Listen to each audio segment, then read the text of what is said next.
Sir आप हमें ये बताइए कि जितने भी आपके फॉलोवर्स हैं, तो अगर उनकी कोई चीज़ अचीव करनी है, तो उनके मन में जितने भी डाउट्स आ रहे हैं या वो इस काम को करने में थोड़ा आलस कर रहे हैं, तो क्या एक अप्रोच ऐसी होनी चाहिए इंसान की लाइफ में जिससे वो अपना काम अच्छे से कर सके? तो आप थोड़ा सा इसके बारे में हमें बताइए। हाय गाइस, जय हिंद, वंदे मातरम। मैं हूं मीन बहादुर थापा।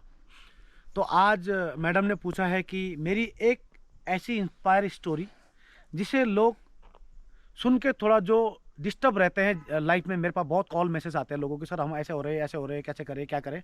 तो उनके लिए एक छोटा सा मैसेज है ना, सीधा और सिंपल भाषा में आपको एक कहानी के जरिए उदाहरण नमूना बयान के साथ दूंगा, ताकि आगे जाके इसको आप सही इस्तेमाल कर सकें और अपनी लाइफ में आगे बढ़ सकें।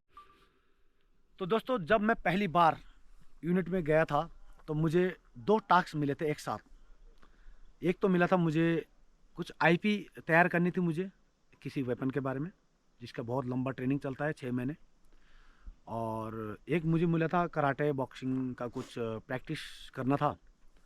तो दो दो टास्क एक साथ दिए गए थे और मैं भाई टाइम नहीं होता था। और फौज में ऐसा नहीं था कि आपको एक काम दे दिया या आपको दो काम दो, चाहे कुछ भी करो, ऐसा नहीं कि आपको फ्री छोड़ देंगे। ऐसे बहुत काम करने होते हैं उसके पीछे भी बैकग्राउंड में रहकर। तो भाई जब ये मुझे टास्क दिया गया तो थोड़ा सा प्रेशर भी था, भाई करना भी है, टास्क दिया गया है। करते करते मैं क्या हुआ, अब टाइम नहीं मिलता था। अब जो आईपी टेस्ट करता था मैं, रात को मैं पेड़ के पास खड़े हो गए शुरू हो जाता था। ठीक है, लोग अलग ही परेशान होते थे, अलग चिल्ला कि ये कौन है रात को पागल। ठीक है, और दिन में चलते चलते मैं कराटे बॉक्सिंग की प्रैक्टिस करता था, है ना, और किक भी मारता था चलते चलते, लेफ्ट राइट, है ना, इस टाइप से मैं हरकतें करता था।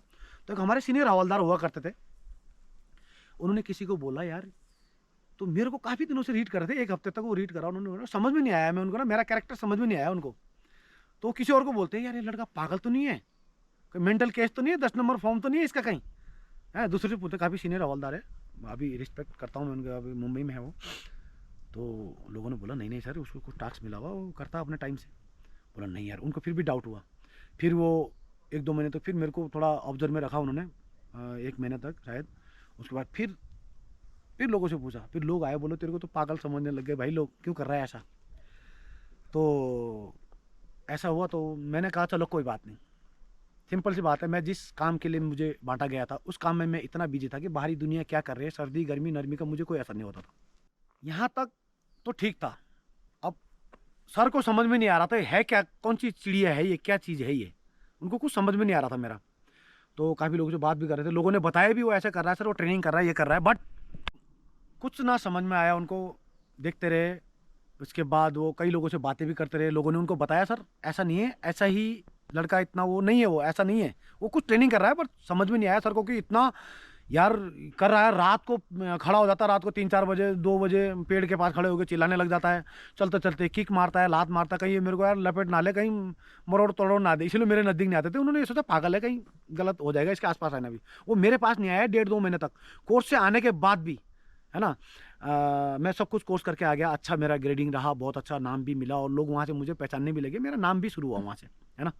तो उसके बाद आयो भाई ग्रेडिंग करेगा, उसके बाद मैं थोड़ा सा नॉर्मल हो गया ना, क्योंकि ग्रेडिंग भी आ गया और अच्छा वो भी मिल गया मुझे, अचीवमेंट मिल गया जिसके लिए मैं मेहनत कर रहा था। आए, बोला यार मीन, बोला ऐसी ऐसी बात है कि मैं तेरे को ना पागल समझता था और मुझे नहीं पता था तो किसी काम में इतना खोया हो रहता था कि मैं, है ना, तेरे को समझ नहीं पाया। और मुझे पता था एक दिन सर खुद आके मेरे पास बोलेंगे कि हाँ यार मीन, वाकई में यार मैं जो देखा, उन्होंने जो बोला बात, है ना, कि यार अपने काम में इतना खोया हुआ था कि बाहरी दुनिया का कोई फ़र्क ही नहीं पड़ा।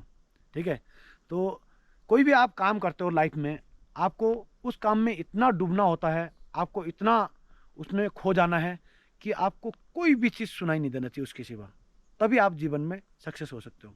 एक कहावत है यार, बहुत पुरानी कहावत है और सभी लोगों का, ऐसा का एक बहुत बड़ा एक तकिया कलाम भी है ना।